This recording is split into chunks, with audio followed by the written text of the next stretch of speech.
If you don't have anything nice to say, don't say anything at all. I agree.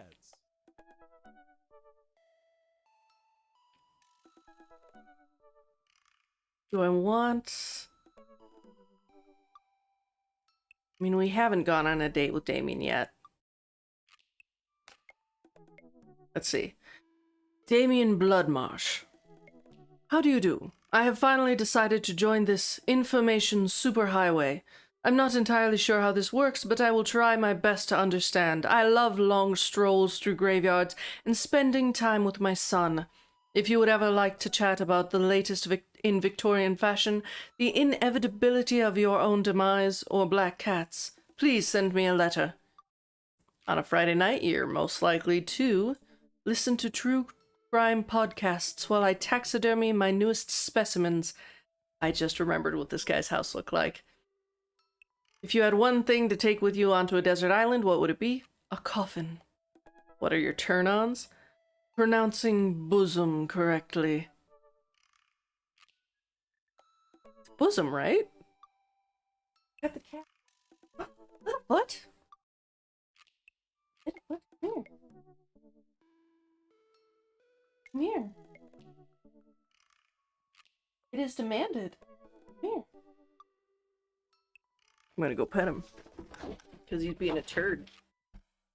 Actually, today's the first day where he hasn't, like, constantly wanted to be.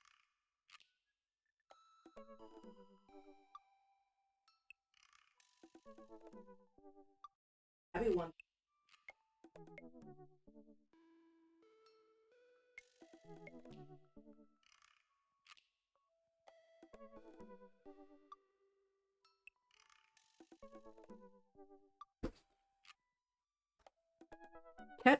Cat petted. Cat patted. Anyway, I think it's bosom. What did you want to be when you grew up? A bat. Oh. What's your favorite movie genre? Foreign art house horror. I don't even know what that is. Excuse me, the boba. What's your ideal date?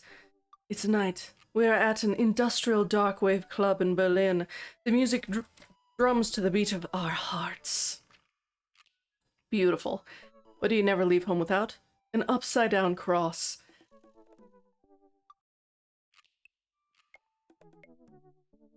Isn't that just a cross? I spent a lot of time thinking about mortality salience.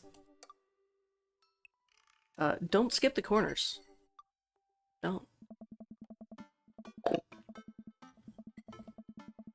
This is really good boba. I cannot get over it. Damien seemed really interesting. A little odd, but interesting. I think I should hang out with him to get to know him a little better. I navigate to Damien's dad book page and type out a message. Hey dude, you seem cool. We should hang out sometime. I feel like Damien's gonna hate that message in general. I sit there for a minute before I see that Damien's typing. But then he keeps typing. Typing. Man, is this guy writing a novel? I leave the computer to make some coffee. And he's still typing! I sip my coffee and the computer finally dings. Carousel. I must confess my excitement to be receiving your kind letter, for as you see, I do find myself available to enjoy your company. I must ask your forgiveness, however, as I believe our first meeting did not paint me as gentlemanly a manner as I would have liked. Oh, whoa, there's more. I would be highly flattered to enjoy your companionship at my residence for an afternoon tea and a stroll around my garden, should it please you. Till then, adieu. Yours humbled, D. Bloodmarsh. I stare at the screen and reread the letter several times. Hey, Amanda? You help me with something. Dad, for the last time, I'm not popping your back pimples. Ugh. Ugh. Unnecessary. No. Can you interpret this for me?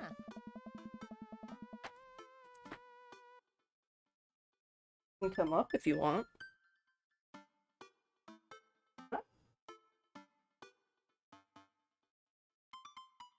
I turn the computer to Amanda and she squints at Damien's message. I don't understand NetSpeak. Like, is this how you kids communicate with each other now? Oh, totally. This is the hot new thing.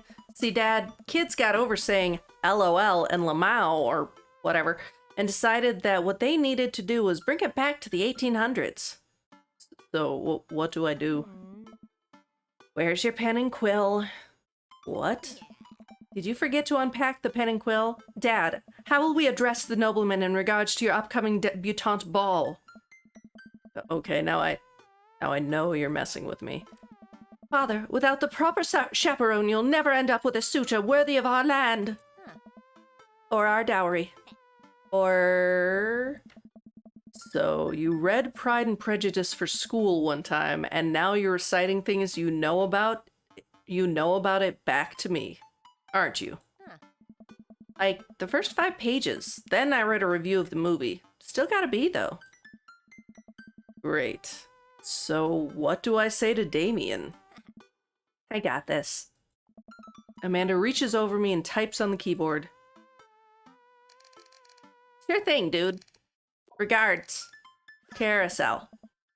Amanda hits send and smiles at me. Well, I suppose that's that. This house. I make the short walk over to Damien's house. Well, I guess you can't really call it a house. It's more of a manor. Estate. The Gothic architecture looms above the other homes in the cul-de-sac. I walk past a couple of gargoyles guarding the front door and look around for a doorbell. There doesn't seem to be one. I pull the large, ornately carved bat's head door knocker back, and a hollow sound echoes throughout the house as I strike it against the door. I wait several moments before the door slowly creaks open. It's a little creepy, but I enter the home and take a few steps into the foyer, noting the oil portraits of who I assume are dead relatives hanging on the wall. Look at all of it. As I'm admiring them, the front door slams shut behind me. Hello? Silence. An oil lamp in the corner flickers dimly, casting ominous shadows against the wall. Why do I feel like all the people in these paintings are staring at me? Why is it so cold in here? Where's Damien? Carousel, pleasure to have you in my home. I look up and see Damien standing at the top of a majestic staircase with a walking candle holder. What's with the door slamming shut? Oh, sorry. There was a draft. And the door creaking open when I knocked? I accidentally left the door unlocked. And the creepy oil paintings. I like oil paintings. Like, we just learned this last night! Right. Right. Please, let me show you around. He's so sweet. Okay. Damien leads me around his house, showcasing his parlor, sitting room, auxiliary rooms, sitting room, and the parlor again for some reason. Oh. This is one of the older homes on the block, yes, but nowhere near as old as the architecture might suggest. Through extensive renovations, I've been able to craft a residence that is both historically accurate to the Victorian period and equipped with the amenities of any modern dwelling. We walk past a door covered in bumper stickers, caution tape, and a black parade poster. Yes! Black Parade, when I was a young boy. Played a demo of this and got to go on 3 dates. Spent all 3 dates on Damien. Aww! I'm pretty sure I actually did 1 date with Damien when I first played through this, like, when it first came out. It's like, Goth Dad. Goth Dad. Did they listen to My Chemical Romance in the Victorian era? That's my son's room. You know how the rebellious teenage years are. Onward, onward. There's more to see. We reach a door at the end of the hall that Damien opens with a flourish. And this is the library. I'm not gonna lie. I want this room. Like, obviously the books. Love books. I actually need more bookshelves. I currently have too many books, and that's not even counting the ones that I would usually have up in my classroom. But also the butterflies. That is so cool. Sunlight streams in from floor to ceiling arched windows.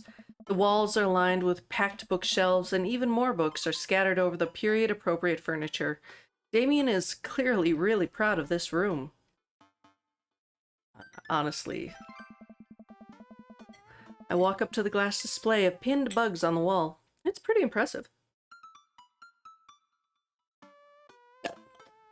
Oh no. Nice bugs. I pinned them all myself. Maybe I could show you how sometime.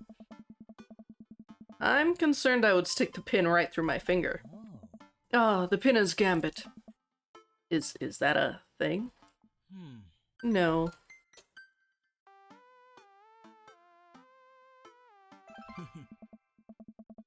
You know, Carousel, in the Victorian era, there was some controversy surrounding reading. Many people thought the more tawdry novels would encourage youths into a life of crime and would cause too much of a distraction from work and school. I pull out a book at random and examine the worn cover. Opening it, I turn to a random page and read aloud. Naruto struggled against the chains that Sasuke had bound him with. Shirtless and out of breath, he looked up at Sasuke. Sasuke smirked, unbuttoning his ninja pants. Oh my. Okay, I think that's enough. Damien snaps the book shut and puts it back onto the shelf. Like, are we just gonna gloss over the fact that this man apparently printed out and leather bound? Oh shoot, they had a name, didn't they? Like Naruke or Nasuke? I can't remember. Naruto Sasuke fanfiction.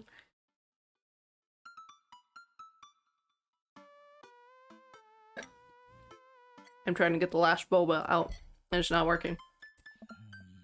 That's a rare book from my private collection. He did.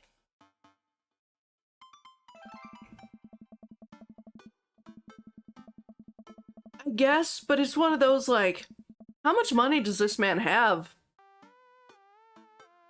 Also, apparently, he's a Naruto fan. I wouldn't have guessed it, but cool. I walk to the window and am greeted by a beautiful view of Damien's backyard. It showcases a beautiful view of the rest of the cul-de-sac. Hey, I can see Craig on his lawn. He's doing push-ups with his daughters on his back. Like, just out exercising all of us. Damn. He sees me and waves happily, doing push-ups with one hand now. Damn! Did you know that Victorians spent at least 20 hours a week gazing longingly out full-length windows? Wait, really? Oh. No, but Victorians did appreciate telling a good joke. Please, will you join me for tea? I would love to, my guy. I follow Damien to his sitting room where finger foods have already been set out upon a beautiful tiered silver tray. I take a seat on one of the high-backed chairs as Damien pours and serves me some tea. Can't believe we're having a high tea. I never thought I'd get to do this. Oh. Damien smiles to himself. What? How delightful. It's a common misconception that high tea refers to the wealth or class of the people enjoying it, when in fact the high refers to both the later time of day that the working class had to enjoy tea and the height of the tables in which they're served. Oh.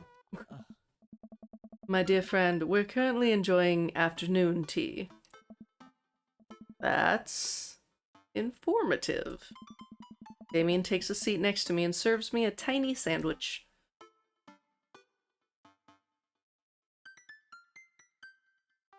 Home was really impressive, that is true. I'm gonna I like your cape. Oh. It's a cloak, actually, but thank you. Victorian fashion is very important to me. You pull it off quite well. Oh, thank you. Regardless of my historical leanings, it's very important to me to present myself well. It has taken a long time to come up with a style that is both true to form and representative of myself. But I'm very happy with how I dress. I do get some strange looks, yes, but it's something that brings me a great deal of joy, so I don't mind. To be able to wake up in the morning, pick from my closet a variety of cloaks, waistcoats, top hats, and even binders that are period appropriate feels amazing. You wear top hats? You don't? What got you interested in goth stuff? Well, when I was a young boy, my father... Did he take you to the city? Sorry.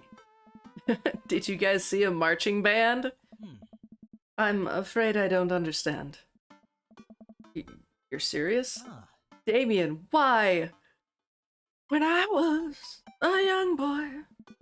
But it's, you know, the song. Amanda made me listen to it.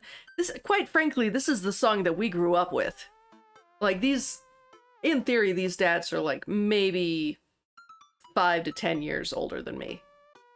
But not even that much. I imagine they are actually my current age, which is like 32. Seriously? I'd love to see a marching band. Nevertheless, I've always had a love for art, history, and fashion. What started off as a small hobby of collecting taxidermied animals grew into sort of an obsession. It's a privilege to be able to appreciate the lives and cultures of those who came before us, I think. Why not go all the way? I like not dying when I catch a cold.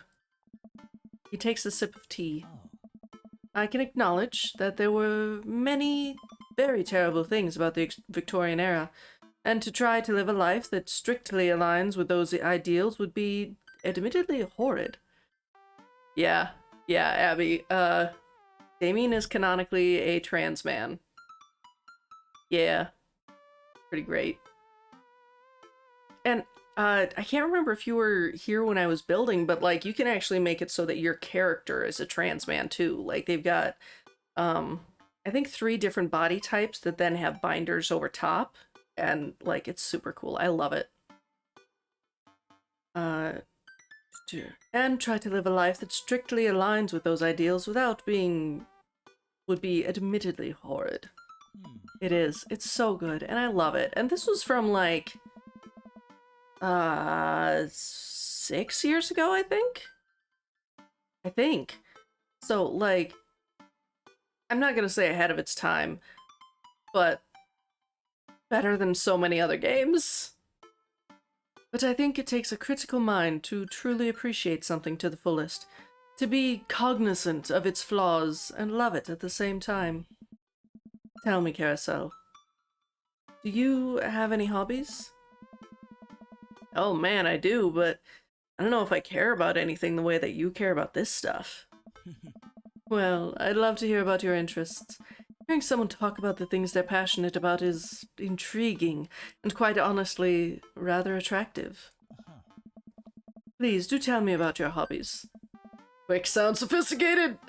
I like watching soap-making videos on the internet. Love me some word jumbles. I learned how to juggle once. You know what? He's actually mentioned word jumbles several times. The written word fascinates me. We spend so much time using words, you know, and I think people would appreciate them more if they had to unjumble them. It's poetic, really. Oh, so you're a writer? In a sense.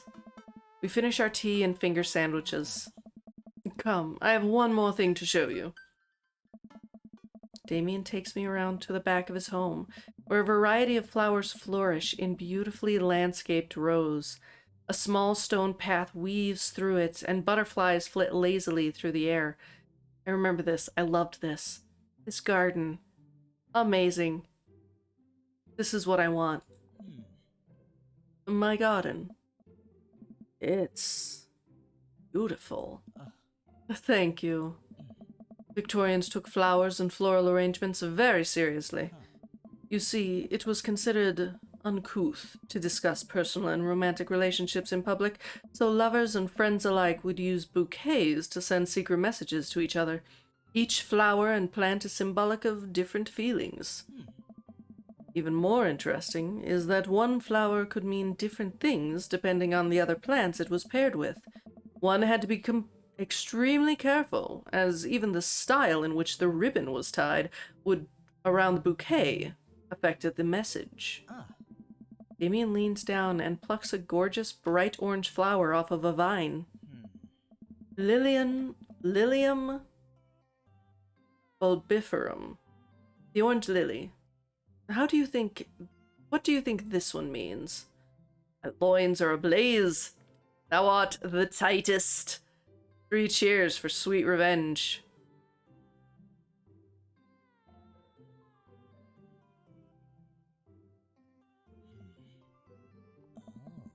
The orange lily is actually symbolic of your hatred.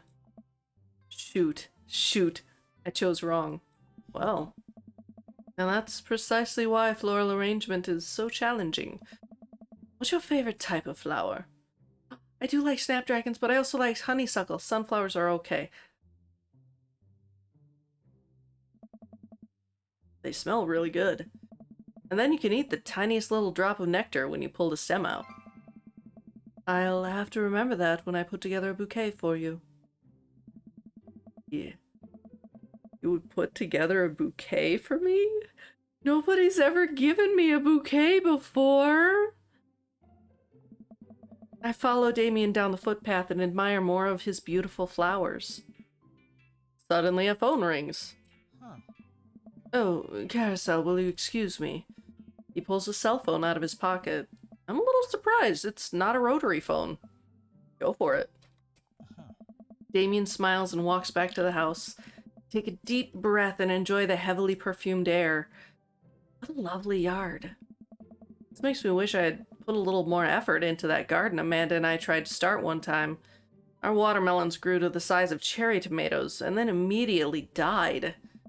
Oh, hey, a gargoyle. Oh no, I knocked over the gargoyle! Oh, is this the minigame?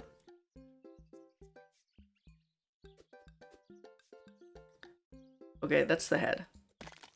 Oh,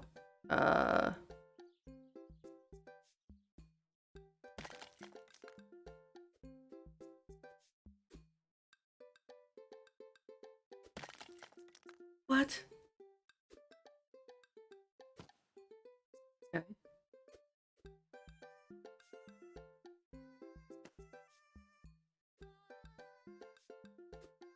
Go!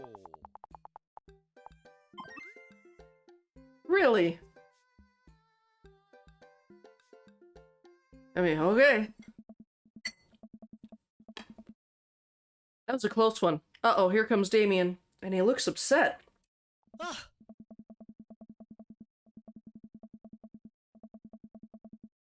Carousel, my sincerest apologies to have kept you waiting. There's an urgent matter that I must attend to, so I'm afraid I must take my leave. No problem, dude. Everything alright? Damien worries the hem of his coat with his fingers and looks away. Everything is perfectly fine, but it's Lucian. What's wrong? He appears to have, well, his teacher needs me. Oh my god, I remember what this is. And I love it. His teacher needs me to come to the school post-haste. Do you need help? Oh no, you don't have to. Let me come with you. Us dads got to stick together. You're right. This is one of Lucian's more elaborate stunts.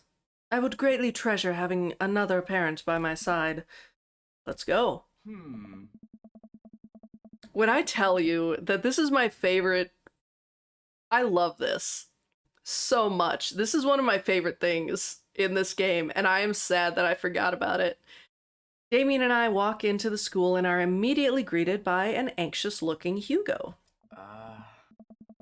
Hey, Damien, you're here in record time. I wouldn't miss it for the world, dear friend. Wow. Whatever it is, it doesn't seem like this is Hugo and Damien's first time to the My Kids Are in Trouble rodeo. These two are amazing dads, but their kids are shits. So I imagine, like, they bond quite a bit with, like, picking your kid up from detention. Yeah, you too? Yeah. What is it this time? Oh. This... Damien, you have to see to believe. Damien and I fall into step behind Hugo, who leads us through the busy corridors of the school. We pass by several classes in session, and I vaguely wonder if Amanda's around. Hugo eventually ushers us into a small boiler room with a flight of rickety stairs leading down into the darkness. Watch your step. I can hear faint voices drifting up from the basement, and they don't sound happy. As I'm led into the depths of the school, I recall the antics I got into as an angsty middle schooler. At least I had enough sense to stay out of creepy basements. I didn't really do anything, like, antic-y when I was in middle school, or high school for that matter. I was a boring kid. But I have many stories from my partner, who apparently, like, they broke a window in their school, like, not on purpose, but definitely broke a window. And other such and like sundry things. We find another teacher in a boiler room tucked away in the back of the basement. With him are Lucian and Ernest, Hugo's son. Lucian has a bloody nose. Thanks for coming. I can't make heads or tails of this. I look around the scene of the crime and see a bunch of bricks and some masonry tools scattered around. Huh. What happened here? Ernest punched me. Lucian tried to kill me. Ah. The room falls silent. Yeah. I love this one. I remember this. I was not trying to kill you, dumbass. I was just trying to build a brick wall around you and see what would happen. You promised me there was wine down here. You tricked me. You Cask of Amontillado son of a bitch! Whoa, wait a second. Lucian, did you try to Cask of Amontillado Ernest? I'm neither confirming nor denying that. I turn to Damien and whisper to him, What's Cask of Amontillado? It's a classic Edgar Allan Poe short story where a man gets his enemy drunk, lures him down to his cellar with the promise of wine of a fine vintage, then buries him alive behind a brick wall. It's a lovely story. So, wait, Lucian, you tried to do that to him? I was curious to see how it would turn out. I wasn't actually gonna leave him there. What was the thought process here? That Ernest was just gonna sit still while you slowly built a tomb around him? Oh, it worked for like 20 minutes because he's an idiot, but then he realized that I had lied about the wine. And you were cackling maniacally. That sort of tipped me off. Ernest. 20 minutes. Like, Hugo is just rethinking everything. Like, has he not... You know this man probably read Edgar Allan Poe to his son at minimum every Halloween, if not as, like, all of October. Was just, I read Edgar Allan Poe to my son. Dad, it took you 20 minutes? Son, we just did an entire 2-week unit on the Cask of Amontillado, and it took you 20 minutes to realize Lucian was leading you into an elaborate ruse? Did you even read the story? I read the first 5 pages and then read a review of the movie. Huh? It's only 5 pages long, and there is no movie. Ah, yeah, you're right. I paid Lucian to read it for me. Actually, he didn't even pay me. So when you think about it, this was me teaching him a lesson. Damien and Hugo both have their heads in their hands. You guys are always telling me to engage in the literature, and I did. I don't see a problem here. All right, I'm filing this under what the hell. Don't do whatever that was again. You two are both suspended for a week. Ernest and Lucian high five. Teacher starts to stomp up the stairs. Hugo, I'll cover your class. Take your son home. Mr. Bloodmarch, you too. Thank you for your mediation. We all head up the stairs and out of the school in tense silence. Lucian, Damien, and I all pile into my car and begin the drive home. Lucian immediately puts his hood up and stares out the window angrily. I'm not going to therapy again. I know, son. It's entirely up to you whether or not you want to go. But I care about you, and I can see that you're struggling. So if you do decide that you would like to speak to a professional about your feelings, we can do that too. Maybe you can spend this next week looking for a summer job, I know how much you want your own car. Can't believe Damien's keeping his cool. I'm impressed. Fine. Thanks for not freaking out too hard. I love you, son. Lucian continues staring out of the window. Love you too. Wah! Wah! Like, that's how you can tell good parents is, number one, like, the fact that Lucian was willing to still be like, love you too, like, he fully understands that being a shit and all that kind of stuff, like, that's not great, but he still loves his dad and his dad still loves him. We spend the rest of the drive in relative silence. The moment we pull into the driveway, Lucian hops out of the car, slams the door, and runs inside. I didn't expect to have that conversation in front of you. He and I have a lot we need to work out. It's alright. All things considered, Lucian's bricklaying was pretty good, so there's your silver lining. There is that, yes. Probably just going through a phase. I really admire how you handle that. Does this kind of thing... I admire, because I personally, as parent, admire. You're a lot more diplomatic with him than I would have been. I just want what's best for him, and I don't think yelling at him would do either of us any favors. It rarely does. You're a good dad. Ooh. Good dad compliments. Get the eggplants. See you around soon? It would be my honor and my pleasure. Damien bows with a flourish. Classy. I come home to find Amanda curled up on the couch with a blanket watching TV. I plop down next to her. Oh, what? Yo! What you watching? Tiny House Hunting Brothers Extreme Edition. Ugh, I hate this show. The couple on screen bicker back and forth while standing in... I thought she said brothers. Standing in an extremely small house made out of recycled bottles. The Tiny House Hunting Brothers watch them with bemused expressions. Ah, I get it. Both of their heads touching the low ceiling. I told you I wanted a two-bed, two-bath, shabby chic cottage. This house doesn't even have a bathroom. But honey, the outhouse is only 20 yards away. It's not that bad. I'm not pooping outside, Greg. Why don't they just get a regular-sized house? I don't know.